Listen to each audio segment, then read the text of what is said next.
नमस्कार दोस्तों, स्वागत है आपका हमारे पॉडकास्ट में। आज का टॉपिक है लोन।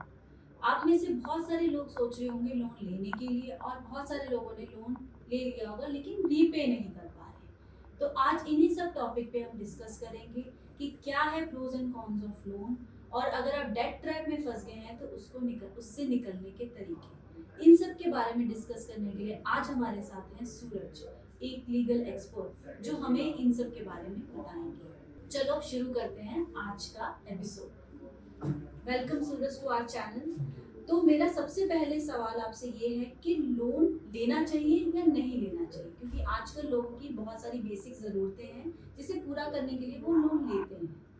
लोन लेना चाहिए, पर लोन लेने से पहले काफ़ी चीज़ों का ध्यान रखना चाहिए।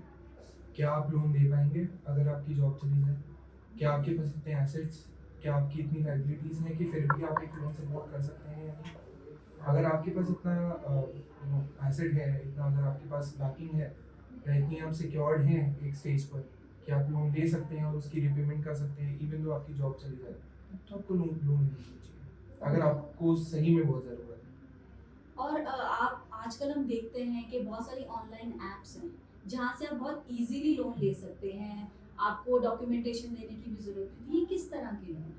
ये प्रीपेड एप्लीकेशंस होती हैं जो आपको महीने या हफ्तों के लिए लोन देती हैं। पेडे लोन एप्लीकेशंस होती हैं। इनसे लोन लेने में ये खराबी है कि इंटरेस्ट बहुत ज़्यादा होता है, और जब आप इस ऐप को डाउनलोड करते हैं तो आपकी कॉन्टैक्ट इन्फॉर्मेशन, आपकी फ़ोटोज़, आपकी फ़ाइल का एक्सेस ले लेते हैं, जिसके बाद इनके पास बहुत कंट्रोल होता है।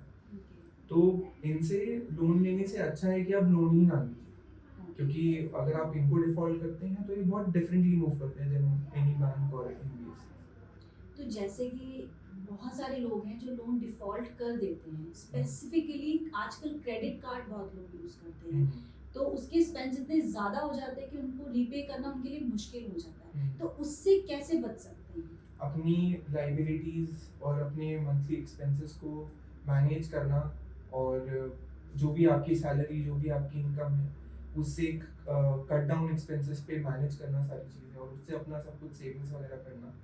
और मैं तो ये समझता हूँ कि क्रेडिट कार्ड्स आपको एक माइनस बैलेंस दे देते हैं, आप यूज़ करो, बाद में पे करो, बट वो पैसा कभी वापस दे नहीं पाते। तो जो स्पेंडिंग हैबिट्स हैं, जो आपका लाइफस्टाइल है, आपको उस पर ध्यान देना पड़ेगा रादर देन लोन नहीं लेने पे और बाकी सारी चीज़ों पे। तो मेरा आपसे एक बहुत इम्पोर्टेंट सवाल ये भी है कि लोग जैसे लोन पे डिफ़ॉल्ट कर देते हैं, तो उससे कुछ बचने के तरीके, कुछ ऐसी टिप्स एंड टेक्निक्स जहाँ पे उसको फॉलो करके उनसे बच सकते हैं, या लोन रीपे नहीं कर पा रहे हैं तो क्या करें?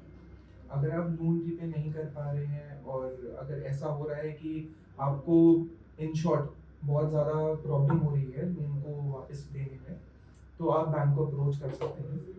उनको आप फॉर्मली एक मेल भेज सकते हैं कि मेरे पास ऐसी प्रॉब्लम्स हैं और मैं पे नहीं कर पाऊँगा, उनसे टाइम मांग सकते हैं, या एक ईएमआई को पार्ट में पे कर सकते हैं, या आप उनसे कुछ 15 दिन का या एक हफ्ते का एक्सटेंशन मांग सकते हैं।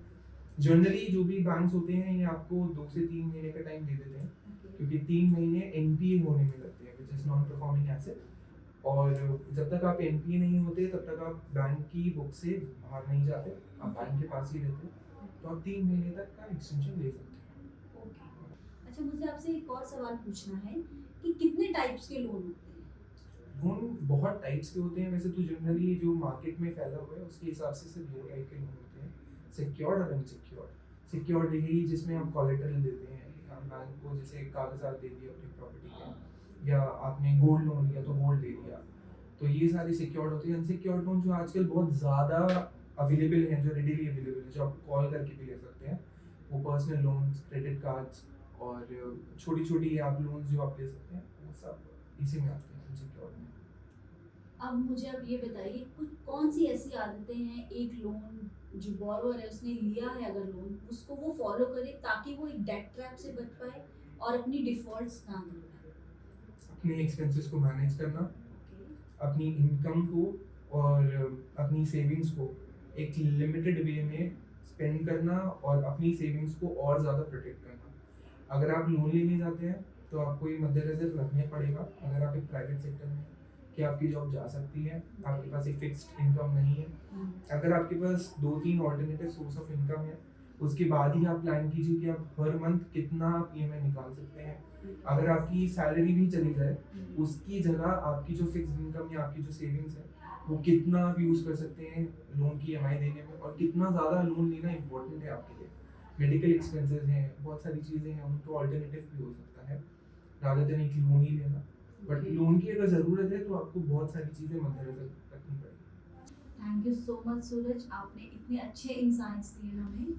सो दोस्तों, ये था आज का हमारा एपिसोड। इस पे आज हमने बात की लोन के ऊपर। अगर आप भी किसी भी डेट ट्रैप में फंसे हुए हैं तो ज़रूर एक लीगल एक्सपर्ट की हेल्प लें और इस डेट ट्रैप से बाहर निकलें। और अगर आप लोन लेने का सोच भी रहे हैं तो इस वीडियो में दिए गए टिप्स एंड टेक्निक्स को ज़रूर फॉलो करें। और ऐसे ही कुछ टिप्स एंड टेक्निक्स को जानने के लिए हमें हमारे चैनल को फॉलो करते रहिए और देखते रहिए लॉयर पैक।